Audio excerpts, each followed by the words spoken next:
Nalini Singh was born in Fiji and raised in New Zealand. After trying out many jobs, she realized that her real strength lay in romance and fantasy writing. Being very popular in US and Germany, she is still relatively unknown in New Zealand. We talked to Nalini to learn more about her writing style. I'm a writer and I've been writing for a long time, since I was very young. I've been published for approximately 6 years, and I've had a number of contemporary romance novels come out and also paranormal. Yeah. Born in Fiji and raised in New Zealand, Nalini Singh is an internationally renowned author who has hit the New York Times bestseller list several times. Yes, I did. I've actually hit the New York Times now like 4 times, so it's been really exciting.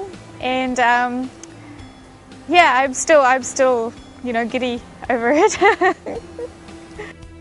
Despite Nalini's international success, she has yet to achieve widespread fame in New Zealand. Well, my publisher is American, so that's where my books come out mostly. And but I am becoming known in New Zealand slowly. But I guess because my books come out mainly in America, that's where I tend to be more well known, and that's where the publisher is doing the promotions and things.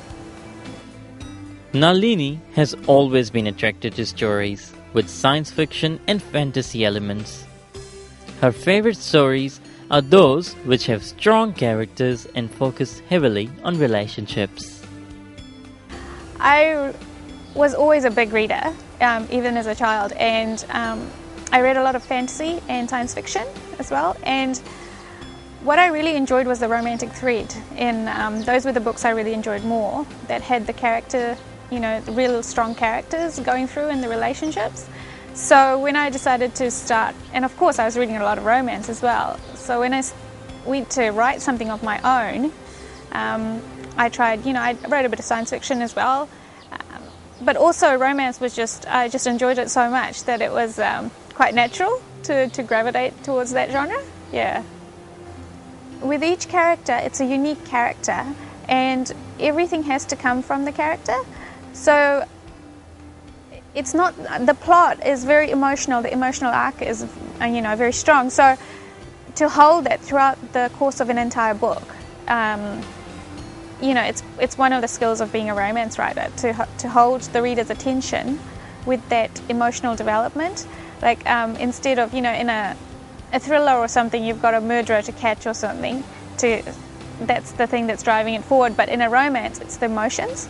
And to learn to build that, if you can build that I think makes you a very strong writer. I love building the characters and getting to know them. And because I'm writing a series now, what I really love is that I get to develop characters in depth across a number of books. So you get to see them develop and change and grow. Yeah. I guess a writer's writing style just develops over time, and I've learned and grown as a writer as I've gone along. I think I've been told I have a strong voice, which is good, but it's not something you can really describe, It's like when you read something and you know that particular writer has written it. Yeah. One of the most significant aspects of Nalini's writing style is the combination of science fiction, fantasy, and romance. The subgenre is called Paranormal Romance. Okay, paranormal romances are basically anything that's beyond the norm. So it includes things like werewolves and vampires and psychic abilities, angels, basically anything that is not part of our world or anything that's slightly different from our world would go into the paranormal. And for me, it was just really, really natural to write paranormals because I love writing the contemporary romances, but I also love, science fiction and fantasy. So with paranormal romances, you get to do both. You get to play in, both genres, and it's really, really great. Nalini's cultural background, prior occupations, and travel experiences have all broadened Nalini's outlook on life, and this has influenced her stories as well. I think it's what I think everything that I've done, all my experiences have helped with my work, including my heritage, because it's giving me, wider points of view. I've just got, I've got an insight into different cultures as well from where I've grown up, and the travel as well. So all of that, I think, feeds into the work in some form or another. I think my travel has really, really helped me in terms of broadening my outlook and just in general increasing the depth of my stories, but also specifically giving me more settings that I can use. So I have a February book coming out, and a large part of it is set in the Forbidden City in China. So, that was someplace I visited, and that just really excited my imagination. Yeah. Nalini has this to say to anyone wishing to become an author. Okay, I think if you want to write, to sit down and do it. My best advice is to just give it a go. Instead of thinking that you'll do it one day, sit down, set yourself a goal and go for it. If you don't think you can finish an entire book, that's fine.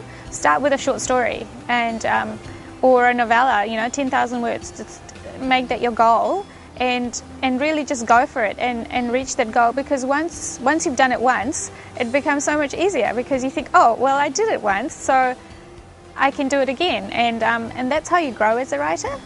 Often, writers say that writing, it's like using a muscle, and you've got to strengthen it, you've got to use it regularly. So yeah, just write and do it every day if you can, a little bit, and you'll be surprised at how the words add up. Nalini has 2 releases coming out in the near future. In November, Place of Memory, the latest novel in her Psy Changeling series, will be released.